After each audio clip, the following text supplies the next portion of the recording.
ఓం హ్రీంకారాసనగద్భితానలసికాం సౌః క్లీం కళాం బిభ్రతీం సౌవర్ణాంబరధారిణీం వరసుదా ధౌతాం త్రినేత్రోజ్వలాం వందే పుస్తకపాశమంకుశధరాం స్రగ్భూషితాముజ్వలాం త్వాం గౌరీం త్రిపురాం పరాత్ ప్రకలాం శ్రీచక్ర సంచారిణి ఓం శ్రీ బెజవాడ కనకదుర్గాదేవ్యై నమః.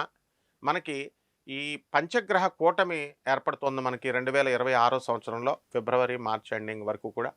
రాహు మనకి ఫిబ్రవరి 14 తర్వాత మనకి రాహు కుంభరాశిలో ఉన్నటువంటి ఆ రాహు ప్రక్కకి కుజుడు, రవి, బుధ, శుక్ర గ్రహాలు 4 గ్రహాలు కూడా ఏర్పడి కలిసి ఒకే రాశిలో కుంభరాశిలోకి వస్తాయి. దీన్ని పంచగ్రహ కూటమి అంటాం. ప్రస్తుతం మనకి చతుర్గ్రహ కూటమిలో ఉన్నాం మనం. అంటే ఈ యొక్క రాహు కాకుండా రవి, కుజ, బుధ, శుక్ర గ్రహాలు మకర రాశిలో ఉన్నాయి. ఈ పంచగ్రహ కూటమి, ఈ చతుర్గ్రహ కూటమి ఏర్పడడం వలన మనకి ఒక్కొక్క రాశి వారికి ద్వాదశ రాశుల వారందరికీ కూడా ఒక్కొక్క రాశి వారికి విడివిడిగా ఏం జరగబోతోంది అన్నది ప్రొఫెసర్ డాక్టర్ ముల్లపూడి సత్యనారాయణమూర్తిని నేను మీకు తెలియజేస్తున్నాను. అయితే ఈ యొక్క పంచగ్రహ కూటమి అనగానే ఏమవుతుందంటే 5 గ్రహాలు నేను హెల్ప్ చేస్తానంటే నేను హెల్ప్ చేస్తానంటూ 5 గ్రహాలు 5 డిఫరెంట్ ఐడియాస్ ఇస్తూ ఉంటాయి. దానివల్ల ఏమవుతుంది, మామూలుగా అయితే ఒకళ్ళే ఉన్నారనుకోండి, ఒకళ్ళే వంట ఎలాగో అలా చేసేస్తాం. ఇద్దరు ఉండేసరికి డిఫరెంట్ అవుతుంది.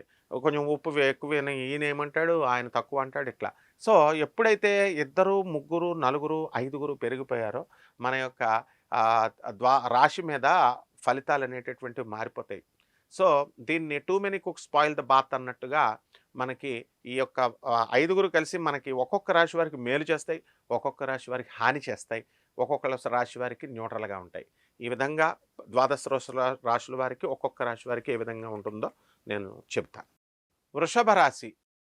ఈ వృషభ రాశి వారికి అందరికీ కూడా మనకి అర్ధాష్టమ కేతుగ్రహ ప్రభావం వలన మనకి డిప్రెషన్లకి మనం ఎక్కువ గురి కావడానికి అవకాశాలు ఉంటాయి.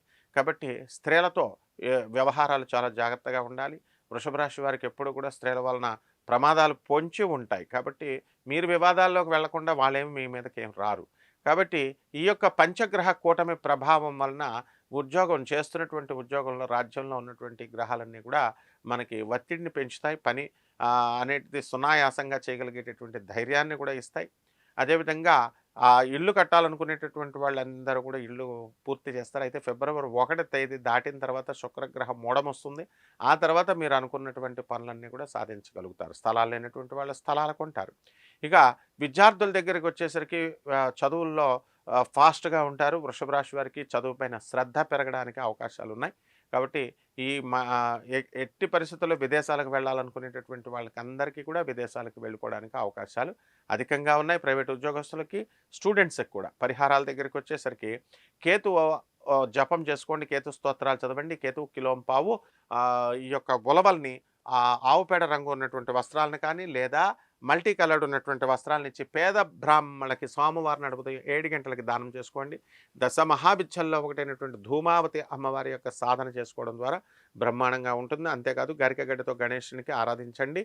మేడి చెట్టు చుట్టూ ప్రదక్షిణాలు చేస్తూ ఓం దత్తాత్రేయాయ నమః అంటూ చేసుకోండి. శుభమస్తు.